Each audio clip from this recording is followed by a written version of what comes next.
ভক্ত অনেক বড় হয়, আর ভক্ত থেকে তার স্মরণ দুই আরো বড় হয়।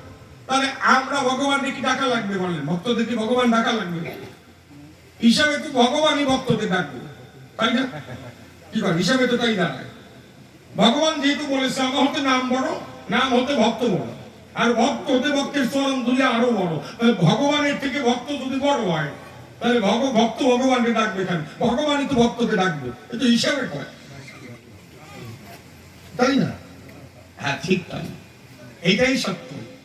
ভগবান বলেছে আমার হতে নাম বড়, নাম হতে ভক্ত বড়, আর ভক্ত হতে ভক্তের চরণ ধুলি আরো বড়। এইবার বিচার্যের বিষয়, আমরা তো সবাই ভক্ত, তাই না? কি কি গুণ থাকলে একজন ভক্ত হওয়া যায়? ভগবান জি বললেন আমার হতে নাম বড়, নাম হতে ভক্ত বড়, ভক্ত হতে ভক্তের চরণ ধুলি আরো বড়। কি কি গুণ থাকলে একজন কৃষ্ণ ভক্ত হওয়া যায়? ডক্টর মহানামব্রত ব্রহ্মচারী যিনি, ওনার গ্রন্থের মধ্যে লিখলেন তিনি কোটি জীবের মধ্যে থাকে মাত্র একজন জ্ঞানী। 1 কোটি মানুষকে এক জায়গায় আনবেন, ওর মধ্যে পাওয়া যাবে মাত্র একজন জ্ঞানী। তাহলে আপনারা বলতে পারেন আমি বিসিএস ক্যাডার, আমি এমবিবিএস, আমি প্রভাষক, আমি শিক্ষক, আমি কি জ্ঞানী না? বাবা, লেখাপড়া করলে জানা যায় জ্ঞান হচ্ছে ঈশ্বর প্রদত্ত বিষয়।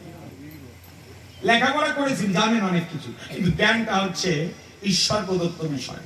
জ্ঞানীকে জ্ঞানীকে গীতায় বললেন দুঃখেই সনদিগ্ন বাবা, সুখের সুবিগত স্পৃহ, বিতরাগ ও ভয় ক্রোধ স্থিত ধীর মনিযুক্ত।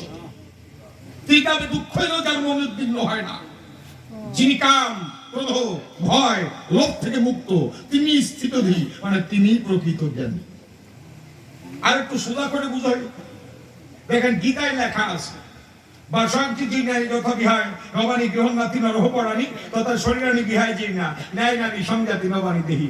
মানুষ যেমন পুরাতন বস্ত্র ত্যাগ করে, নতুন বস্ত্র পরিধান করে, আত্মাও তদুপরি জীর্ণ দেহ ত্যাগ করে, নতুন একটা দেহ ধরে। সে আত্মাকে ধরা যায় না, ছোঁয়া যায় না, অস্ত্রে কাটা যায় না, জলে শুকানো যায় না, রোদে শুকানো যায় না, অবিনশ্বর আত্মা। তাই আত্মার কোনো জন্ম মরণ নাই। এটা আমরা সবাই জানি না? জানি। আমরা কি মানি? আমরা কি মানি? আমরা যাই নিয়ে গেছি ভাই, শুনিয়ে গেছি, আমরা কেউ মানি না। যে জানে, আমি লেখাপড়া করেন, আপনি জানেন, কিন্তু যে জ্ঞানী সে মানে। কেমন? বসে শোনেন বিজ্ঞতা, আত্মাকে ধরা যায় না, ছোঁয়া যায় না, অস্ত্রে কাটা যায় না, রোদে শুকানো যায় না, জলে শুকানো যায় না, অবিনশ্বর আত্মা। তাই আত্মার কোনো জন্ম মরণ নাই। আত্মা একটা দেহে ছিল, এই দেহ থেকে এই দেহে এলো, এই দেহটা পূরণ হয়ে গেল, এই দেহটা ত্যাগ করে আর একটা দেহে চলে গেল, সেই দেহটা পূরণ হলো। আপনারা